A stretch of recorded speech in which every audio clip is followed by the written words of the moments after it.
Yes, আপনারা যা দেখতে পাচ্ছেন তাই আমি, যা নিজ চোখে দেখতে পাচ্ছেন তাই আমি।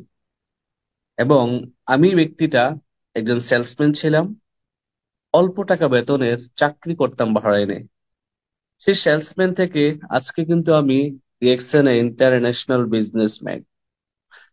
শুরু করেছিলাম বাহরাইনের ছোট্ট একটি শহর মানামা থেকে, আজকে বিশ্বের 200+ দেশে বিজনেস করছি। আমি কি ইন্টারন্যাশনাল বিজনেসম্যান নই?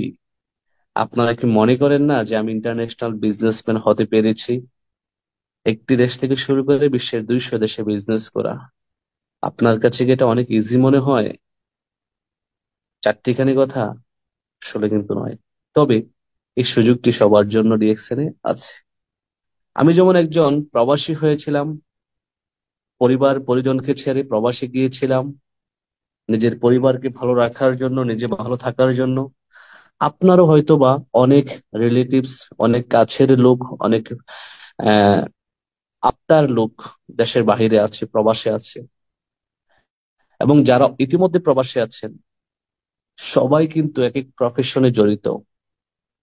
যে যেই প্রফেশনে আছেন, যে যেই প্রফেশনে থাকেন না কেন, সেম প্রফেশন থেকেই আপনার দ্বারা সম্ভব আমার মতো ডিএক্সএন ইন্টারন্যাশনাল বিজনেসম্যান হওয়ার।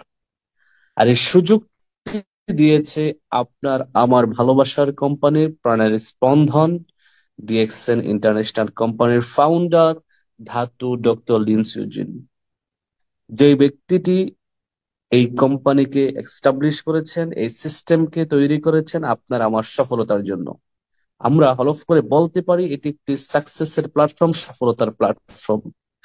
এই ব্যক্তিটি যদি এই সিস্টেমটাকে তৈরি না করতেন, এই কোম্পানিটাকে এস্টাবলিশ না করতেন, আমি আফসার হয়তো বা একজন লেবার থেকে ইন্টারন্যাশনাল বিজনেসম্যান হওয়ার সুযোগ কখনোই ছিল না, হতো না। তো আমরা সবাই ধন্যবাদ জানাবো আমাদের কোম্পানির ফাউন্ডারকে, উনি এত চমৎকার একটি মহৎ কাজ আমাদের জন্য করার জন্য। এবং আমি এভাবে করে বলতে চাই, উনি হচ্ছে একজন great person all over the world, কারণ উনি মানবতার জন্য কাজ করে, মানুষের জন্য কাজ করে।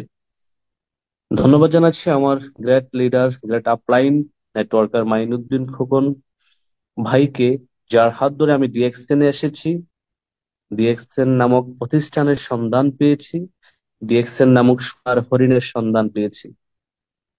আমার আপলাইনের সাথে পরিচয় না হলে, দেখা না হলে, হয়তো বা আমি আফসার আজকে লেবার বিষয়ে বাহরাইনে গিয়েছিলাম, লেবারই থাকতাম। সেই জায়গা থেকে